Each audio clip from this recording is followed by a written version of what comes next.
नमस्कार दोस्तों, स्वागत है लंबी अवधि के निवेश के लिए एक बार फिर से इंडियन स्टॉक मार्केट के इस नए वीडियो में। आज जिस स्टॉक के बारे में हम लोग चर्चा करने वाले हैं दोस्तों, लंबी अवधि से ये कंपनियां मार्केट में लिस्ट हैं तथा जिस प्रकार के रिटर्न रेशियो के साथ लंबी अवधि में ये कंपनियां ग्रो हुई हैं, आगे फ्रेंड्स इसके व्यवसाय में किसी प्रकार की कोई दिक्कत नहीं तथा लंबी अवधि में ये कंपनियां इसी प्रकार की तेज़ी से ग्रो होती रहेंगी। तो बेशक ही दोस्तों इस गिरावट में इस तरह क्वालिटी के स्टॉक्स में खरीदारी की जाए तो लंबी अवधि में ये कंपनियां आप लोगों को मोटा मुनाफा बना के देंगी, इसमें कोई दो राय नहीं। तो इन सभी बिंदुओं पर हम लोग डिटेल में चर्चा करेंगे। तो आइए जानते हैं फ्रेंड्स सबसे पहले उस स्टॉक के बारे में। तो सबसे पहले फ्रेंड्स यदि कंपनी की बात की जाए तो रिलायंस इंडस्ट्रीज लिमिटेड के नाम से यह कंपनी अपने कारोबार को करती है और कहीं न कहीं रिलायंस इंडस्ट्रीज के उत्पाद से हम आप सभी लोग परिचित हैं। वहीं फ्रेंड्स यदि एनएसई की बात की जाए तो रिलायंस के नाम से यह कंपनी मार्केट में लिस्ट है। यदि इस गिरावट में फ्रेंड्स करंट प्राइस की बात की जाए तो 2401 रुपये के आसपास यह पर्टिकुलर स्टॉक अभी ट्रेड कर रहा है। वहीं फ्रेंड्स यदि लंबी अवधि के रिटर्न रेशियो की बात की जाए तो आप लोग देख सकते हैं पिछले 15 से 20 वर्ष पूर्व जिन्होंने भी अपने पैसे को इस कंपनी में निवेश किया था, कहीं न कहीं यह पर्टिकुलर स्टॉक उनके पैसे को 44 गुना के आसपास कर चुका है।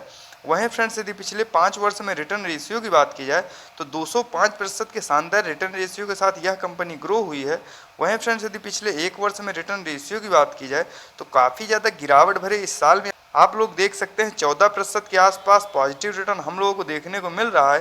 तो क्या फ्रेंड्स इस गिरावट में लंबी अवधि के लिए इस पर्टिकुलर स्टॉक में खरीदारी की जा सकती है और आगे फ्रेंड्स किस प्रकार की तेजी इन कंपनियों में रहने वाली है तथा इस गिरावट में कितना टूट सकती हैं, इन सभी बिंदुओं पर हम लोग डिटेल में चर्चा करेंगे। तो आइए फ्रेंड्स डालते हैं एक नज़र रिलायंस इंडस्ट्रीज लिमिटेड के टेक्निकल तथा फंडामेंटल्स पे और यह जानने का प्रयास करते हैं इस गिरावट में किन लेवल्स पे आप लोगों को इस पर्टिकुलर स्टॉक में खरीदारी करनी चाहिए। वहीं फ्रेंड्स यदि मुख्यतः इस कंपनी की बात की जाए तो रिलायंस इंडस्ट्रीज लिमिटेड के नाम से यह कंपनी जानी जाती है। वहीं फ्रेंड्स यदि बात की जाए रिलायंस इंडस्ट्रीज लिमिटेड के कारोबार की तो भारत की 500 प्राइवेट सेक्टर की सबसे बड़ी कंपनियों का यह एक समूह है। वहीं फ्रेंड्स यदि इनके विभिन्न प्रकार के उद्योगों की बात की जाए तो टेक्सटाइल इंडस्ट्री हो गया, पॉलिस्टर कंपनी हो गया तथा एनर्जी सेगमेंट हो गया, मटेरियल सेगमेंट हो गया, रिटेल से लेके एंटरटेनमेंट और डिजिटल सर्विस, तो विभिन्न प्रकार के उद्योगों को यह कंपनी चलाती है। वहीं फ्रेंड्स यदि विभिन्न प्रकार के रिलायंस इंडस्ट्रीज के उत्पादों की बात की जाए तो भारत में डेली बेसिस पे यूज होने वाली विभिन्न प्रकार की वस्तुओं को यह कंपनी निर्माण करती है तथा यह कंपनी धीरू भाई अंबानी द्वारा फाउंडेड की गई तथा उनके बड़े बेटे मुकेश अंबानी द्वारा प्रेजेंट टाइम में यह कंपनी ऑपरेट की जा रही। तो कहने का तात्पर्य फ्रेंड्स विभिन्न प्रकार के डाइवर्सिफाइड प्रोडक्ट पोर्टफोलियो को यह कंपनी चलाती है तथा आने वाले समय में भी इन कंपनियों को किसी प्रकार की कोई दिक्कत नहीं और आगे फ्रेंड्स ये कंपनियां इसी प्रकार की तेज़ी के साथ ग्रो होती रहेंगी। वहीं फ्रेंड्स यदि बात की जाए रिलायंस इंडस्ट्रीज के टेक्निकल्स की तो आप लोग देख सकते हैं करंट टाइम में 16,24,850 करोड़ के आसपास मार्केट कैप निकल के आ रहा है। तो कहने का तात्पर्य फ्रेंड्स यह एक लार्ज कैप की कंपनी है तथा करंट प्राइस की बात की जाए तो 2402 रुपये के आसपास यह पर्टिकुलर स्टॉक अभी ट्रेड कर रहा है। वहीं फ्रेंड्स यदि हाई लो की बात की जाए तो 2856 का हाई लगाने के बाद 2016 का लो लगाने के बाद कहीं न कहीं यह पर्टिकुलर स्टॉक अपने मिड के आसपास ट्रेड कर रहा है। वहीं फ्रेंड्स यदि इस पर्टिकुलर स्टॉक में इस गिरावट में स्टॉक पीई की बात की जाए तो 27.7 का, जो कि काफ़ी शानदार निकल के आ रहा है। वहीं फ्रेंड्स यदि हम लोग बुक वैल्यू की बात करते हैं तो 1152 का तथा डिविडेंड यील्ड 0.29% के आसपास। वहीं फ्रेंड्स यदि ROC return on capital employed की बात की जाए तो 9.63% का, जो कि काफ़ी शानदार, तथा आरओई रिटर्न ऑन इक्विटी की बात की जाए तो 8.15% का। वहीं फ्रेंड्स यदि हम लोग फेस वैल्यू देखते हैं जो कि 10 की निकल के आ रही है, आगे चल के स्वाभाविक ही ये कंपनियां और ज़्यादा ग्रो होती हैं तो जो भी इसके शेयर धारक तथा निवेशक होंगे उनको यह कंपनी लाभ प्रोवाइड करेगी। वहीं फ्रेंड्स यदि इस गिरावट में एक नज़र हम लोग चार्ट पे डालते हैं तो आप लोग देख सकते हैं करंट टाइम में पर्टिकुलर स्टॉक अपने 200 डेमा से काफ़ी ज़्यादा नीचे ट्रेड कर रहा है। तो वैल्यू इन्वेस्टिंग के हिसाब से इस समय इस पर्टिकुलर स्टॉक में खरीदारी करने के लिए बिल्कुल सही समय है। यदि आप लोग भी फ्रेंड्स लंबी अवधि में इस पर्टिकुलर स्टॉक में खरीदारी करना चाहते हैं तो आगे विभिन्न बिंदुओं पर चर्चा करते हुए हम लोग यह जानने का प्रयास करेंगे इस गिरावट में किन लेवल्स पर आप लोगों को इस पर्टिकुलर स्टॉक में खरीदारी करनी चाहिए। वहीं फ्रेंड्स यदि क्वार्टरली बेसिस पर नेट प्रॉफिट की बात की जाए तो पिछले लंबी अवधि से ये कंपनियां क्वार्टर दर क्वार्टर अपने क्वार्टरली नेट प्रॉफिट को इंक्रीज करती आ रही हैं। वहीं फ्रेंड्स यदि पिछले क्वार्टर की अपेक्षा इस क्वार्टर बात की जाए तो आप लोग देख सकते हैं पिछले क्वार्टर की अपेक्षा इस क्वार्टर भी ये कंपनियां इस गिरावट भरे साल में भी अपने नेट प्रॉफिट को कहीं न कहीं बढ़ा के दर्ज कर चुकी हैं। तो इससे फ्रेंड्स यह प्रतीत होता है कि ये स्ट्रॉन्ग फंडामेंटल्स की कंपनियां हैं तथा मार्केट में जब भी तेजी होगी ये कंपनियां काफ़ी तेजी के साथ ग्रो करेंगी, इसमें कोई दो राय नहीं। वहीं फ्रेंड्स यदि ईयरली बेसिस पर नेट प्रॉफिट की बात की जाए तो साल दर साल भी ये कंपनियां फ्रेंड्स पिछले लंबी अवधि से अपने नेट प्रॉफिट को बढ़ाते हुए आ रही हैं तथा आगे फ्रेंड्स इनके बिजनेस तथा व्यवसाय में किसी प्रकार की कोई दिक्कत नहीं और लंबी अवधि में फ्रेंड्स ये कंपनियां इसी प्रकार की तेजी के साथ ग्रो होती रहेंगी। तो आगे फ्रेंड्स आने वाले समय में यदि आप लोग भी इस गिरावट में इस पर्टिकुलर स्टॉक में खरीदारी करते हैं तो लंबी अवधि में ये कंपनियां आप लोगों को मोटा मुनाफा बना के देंगी, इसमें कोई दो राय नहीं।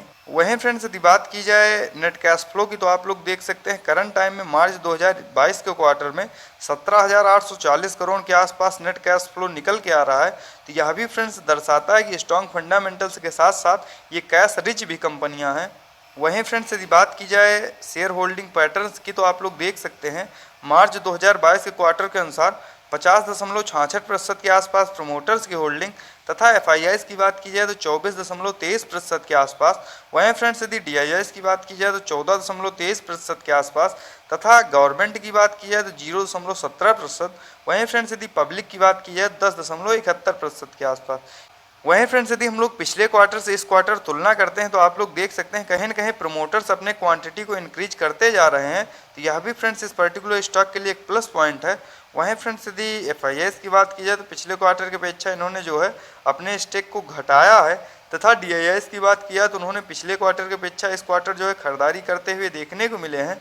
वहीं फ्रेंड्स यदि गवर्नमेंट की बात की जाए तो गवर्नमेंट उसी क्वांटिटी में बने हुए हैं तथा पब्लिक की बात की जाए तो पब्लिक ने भी पिछले क्वार्टर की अपेक्षा इस क्वार्टर जो है थोड़ा बहुत अपने स्टेक को जो है डिक्रीज किया है। आइए फ्रेंड्स डालते हैं एक नज़र रिलायंस इंडस्ट्रीज लिमिटेड के चार्ट पे तथा यह जानने का प्रयास करते हैं इस गिरावट में किन लेवल्स पे आप लोगों को इस पर्टिकुलर स्टॉक में खरीदारी करनी चाहिए। तो जैसा कि आप लोग देख सकते हैं फ्रेंड्स हम लोग आ चुके हैं चार्ट पे। यदि करंट प्राइस की बात की जाए तो 2400 रुपये के आसपास यह पर्टिकुलर स्टॉक अभी ट्रेड कर रहा है। वहीं फ्रेंड्स यदि आरएसआई लेवल की बात की जाए तो 43 का निकल के आ रहा है। तो वैल्यू इन्वेस्टिंग के हिसाब से दोस्तों इस समय इस पर्टिकुलर स्टॉक में खरीदारी करने के लिए बिल्कुल सही समय है। यदि आप लोग भी फ्रेंड्स लंबी अवधि के लिए इस पर्टिकुलर स्टॉक में खरीदारी करना चाहते हैं तो 2350 रुपये से लेकर 2400 के आसपास जब भी यह पर्टिकुलर स्टॉक मिल जाए उस समय फ्रेंड्स लंबी अवधि के लिए खरीदारी की जा सकती है, बशर्ते आप लोग इस तरह क्वालिटी के स्टॉक्स में प्रत्येक गिरावट में लंबी अवधि के लिए निवेश करें तथा एक साथ अपने पैसों को इन कंपनियों में निवेश ना करें, क्योंकि आगे आने वाले समय में मार्केट और ज़्यादा टूट सकता है। तो इन कंपनियों में थोड़ा बहुत हम लोगों को और ज़्यादा गिरावट देखने को मिल सकती है। तो धीरे धीरे करके एक एक दो दो क्वांटिटी में खरीदारी करते रहें। बाकी लंबी अवधि में दोस्तों इन कंपनियों का फ्यूचर ब्राइट है तथा ये कैश रिच होने के साथ साथ स्ट्रॉन्ग फंडामेंटल्स की कंपनियां हैं और आगे जब भी मार्केट रिकवर होगा ये कंपनियां काफ़ी तेज़ी के साथ ग्रो करेंगी, इसमें कोई दो राय नहीं। तो इस प्रकार के टेक्निकल तथा फंडामेंटल्स के साथ वीडियो को देखने के लिए सब्सक्राइब करें चैनल को तथा दबाएं बेल आइकन को, ताकि इस चैनल द्वारा लेटेस्ट अपडेट आप लोगों को मिल सके सबसे पहले। तो मिलते हैं फ्रेंड्स नेक्स्ट वीडियो में। Bye friends.